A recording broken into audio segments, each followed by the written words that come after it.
Hello, my name is Claire, and you've stumbled upon Porch Coffee, so please stick around.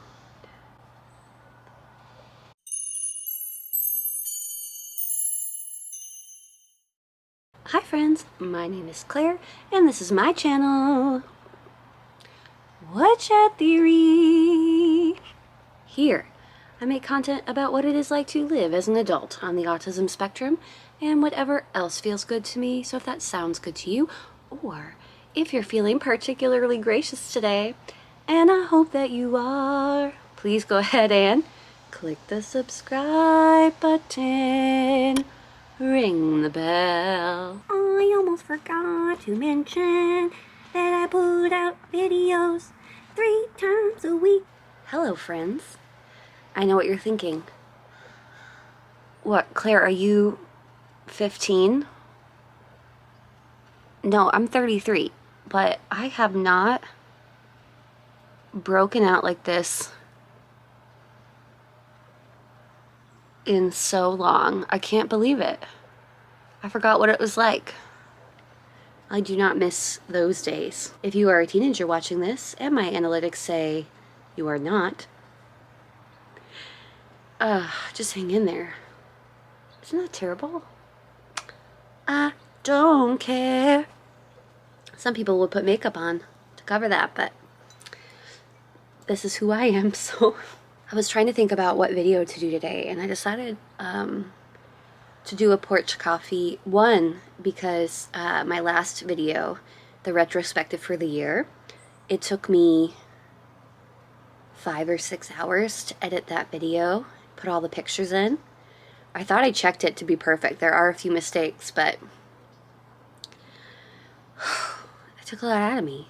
But I did want to talk about kind of New Year's growth and my plans for the year.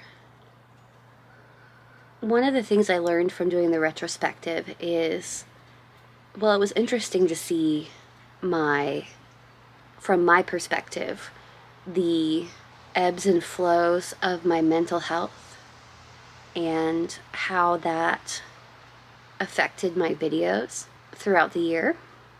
So I have been kind of thinking about how I did my videos at first, just being better planned and more intentional as I want to grow the channel this year. When I first started the channel, I was very intentional and I was planning things out and I had a calendar, and then eventually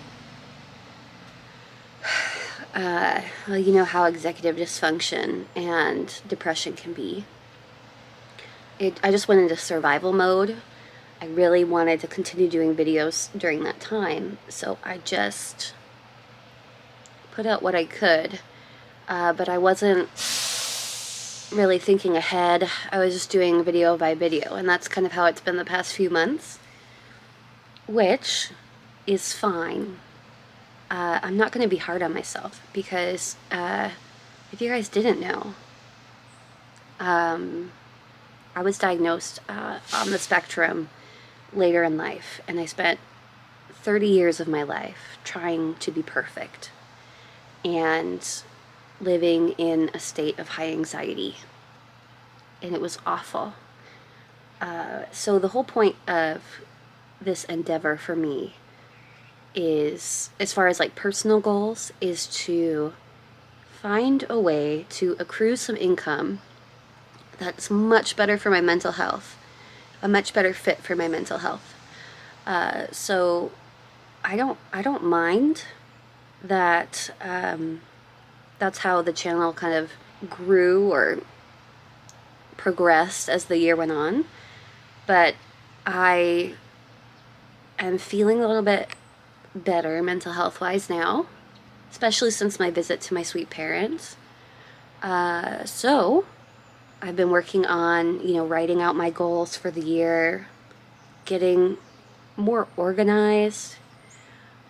I know that if I'm more organized, I could do things like collaborations with other autistic YouTubers. I can do bigger projects, which will be more fun to watch.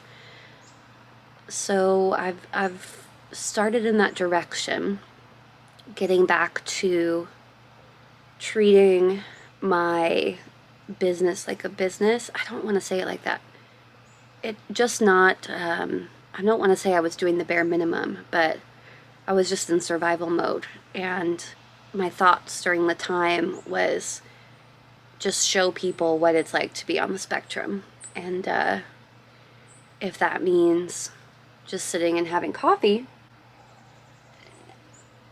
and having a chat, that's fine. Hopefully this year it'll be back to being a little bit more organized, and I'll be able to get more projects done. I just feel like sometimes you blink and months pass. I know that that's how depression can be, especially when you're coming out of the fog for a minute. Just gotta keep taking my medication and really treating Woodshed theory as my job. Also, I know that, or I've heard that autistic people really thrive on a schedule, and I want to learn this year how to put that into practice in a healthy way. As I said before, pre-diagnosis, pre-OCD diagnosis, pre-autism diagnosis, I would have quit if it couldn't be perfect, which is, you know, again, why am I here showing you my acne? I don't feel tied to perfectionism anymore. A huge part of my recovery / symptom management, because I don't think I'll ever be fully recovered,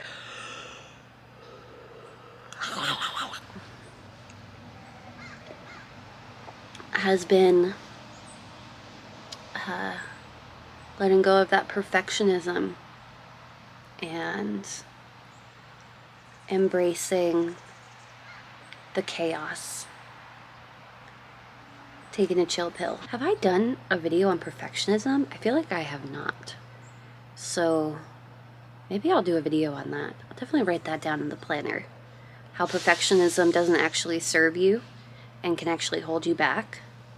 Something I learned in therapy that like blew my mind. I also have other goals, you know, this year that I really would like to see happen. I'd love to learn how to write a knitting or crochet pattern. I would love to start a podcast. I don't know, just take my YouTube channel to the next, like, I want to get to 10K this year. That's going to be a lot of work. How do I take my channel to the next level? It's going to take that drive and focus and a lot of work, but I think I'm ready for it. I've also been thinking about like what I don't want my channel to turn into. And that has been interesting to think about as well. Like what kind of ruts I don't want to fall into.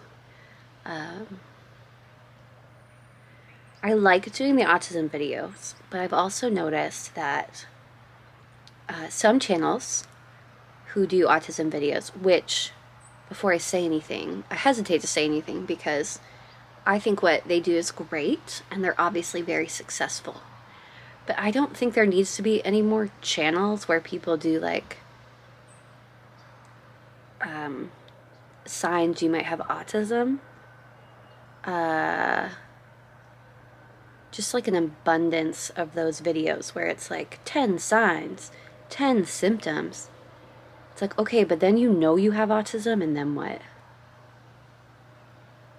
What else can we talk about here? And that's kind of where I'd like to pick up from those other channels and kind of move forward. Like I'm not saying I'll never do a video like that, but I just feel like there is an abundance of videos like that, and that doesn't, again, not a bad thing, but maybe I can fill another niche. In conclusion, I just want to become more organized, get on a better schedule so that I can be more productive this year and figure out how to do that in a way that is healthy and the least amount of stress for me, as I know I'm a naturally high anxiety, stressed person. And that feels good to be able to recognize that and to say, that's me and that's okay, and to move forward. We'll see. We'll see, people. I'm just happy that you're here for the experience and the journey. I know other people say this, but I can't believe how great my subscribers are. There are about 15 people who comment on almost every video, and I love it. I feel like we're friends. I feel like we get to know each other. I feel connected to you in some strange way, but I love it because if you are ASD, you probably know that having in-person friendships, relationships can be hard. It's hard for me to have friendships in general because I tend to get too attached. What word am I looking for? Emotionally involved. I care too much. So it's just great for me to have friends who are like semi-detached on the internet. I think it's just good for all of us ASD people who maybe need a little space between friendships, or I don't know. Do you know what I'm saying? Does that make any sense? Does this make any sense? Anyway, I think I've come to the end of what I wanted to say today for Porch Coffee. I hope you're having a great day. Hello, Kathy. Hello, Melissa. Hello, None Your Business. There are so many others I can think of. Michael. I'm just so grateful that you're here. And I hope that you have a great day. And I will see you on Friday. What a year. It's only been 4 days. Bye.